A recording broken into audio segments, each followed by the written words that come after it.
स्वथो वीरगतिं गतेषु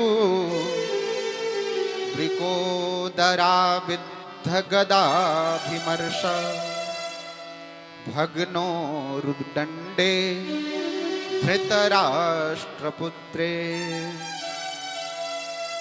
सूत जी कहते हैं कि देखो, कुरुक्षेत्र में बहुत भयंकर महाभारत का युद्ध हुआ। दो पक्ष है, एक कौरव पक्ष है और एक पांडव पक्ष है। कौरवों की तरफ भगवान श्री कृष्ण की नारायणी सेना है और पांडवों के पक्ष में भगवान श्री कृष्ण हैं बिना अस्त्र शस्त्र के। यत्र धर्मस्ततो जयः, जहां धर्म होता है विजय वही होता है। उस महाभारत के युद्ध में पांडवों का विजय हुआ।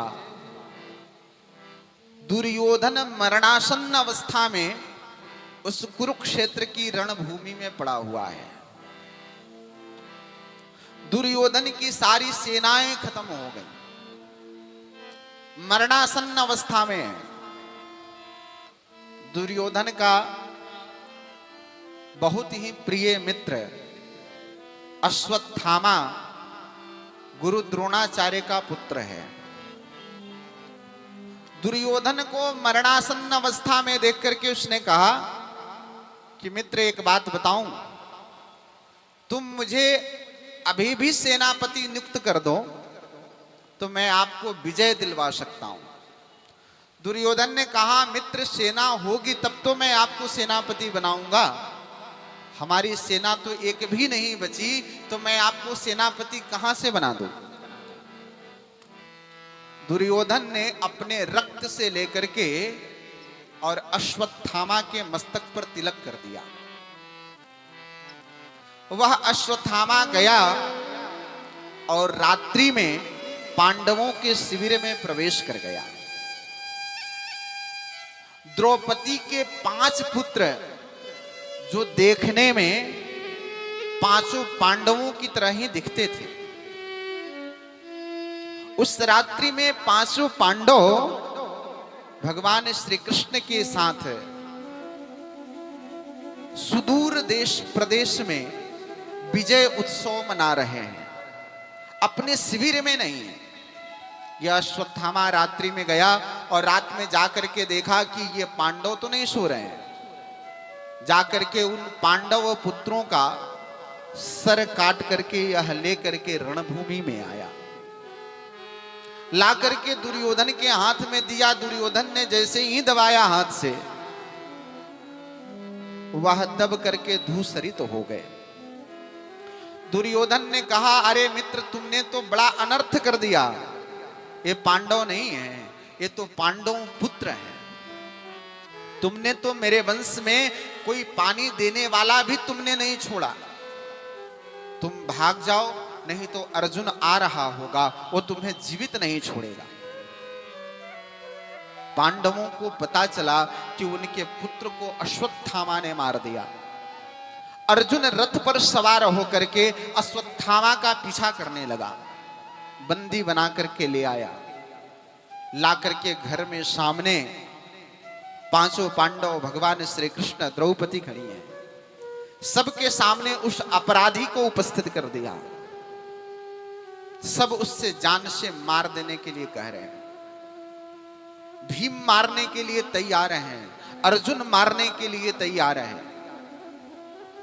भगवान ने कहा कि देखो, ये अपराधी तो वास्तव में द्रौपदी का है, क्योंकि एक पुत्र का वियोग मां से ज्यादा कोई समझ नहीं सकती है। इसलिए द्रौपदी इसको जो सजा देगी वो मंजूर होगा। द्रौपदी से कहा गया कि तुम इससे जो भी सजा देना चाहो तुम इससे सजा दे सकती हो, यह तुम्हारे सामने तुम्हारा अपराधी खड़ा है। द्रौपदी हाथ जोड़ करके कहती है अपने पांचों पतियों से कहती है कि क्या आपको याद है, यही अश्वत्थामा है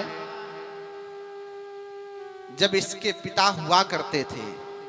जब यह अश्वत्थामा आता था तो आप पांचों भाई दरवाजे पे खड़े होकर के इसका अभिनंदन किया करते थे। आप याद कीजिए कि यह अश्वत्थामा केवल मात्र ब्राह्मण नहीं है, ये आपका गुरुपुत्र है। इनके पिता का इतना उपकार आपके ऊपर है जिससे विद्या को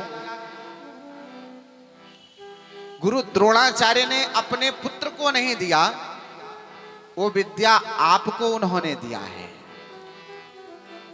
आप जीवन में सब कुछ भूल जाइए, लेकिन किसी के किए हुए उपकार को मत भूलिए।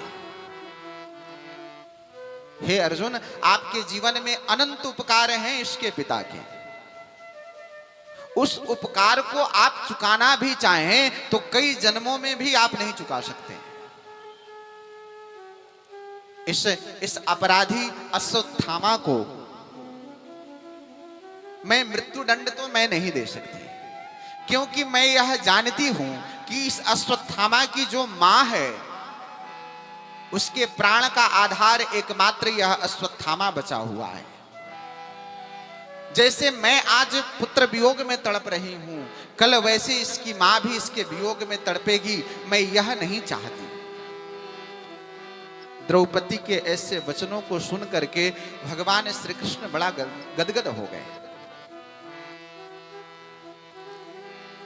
उसी समय अश्वत्थामा के मस्तक में लगे हुए मणि को निकाल लिया और उसका सर मुड़वा करके और नगर से निष्कासित कर दिया गया।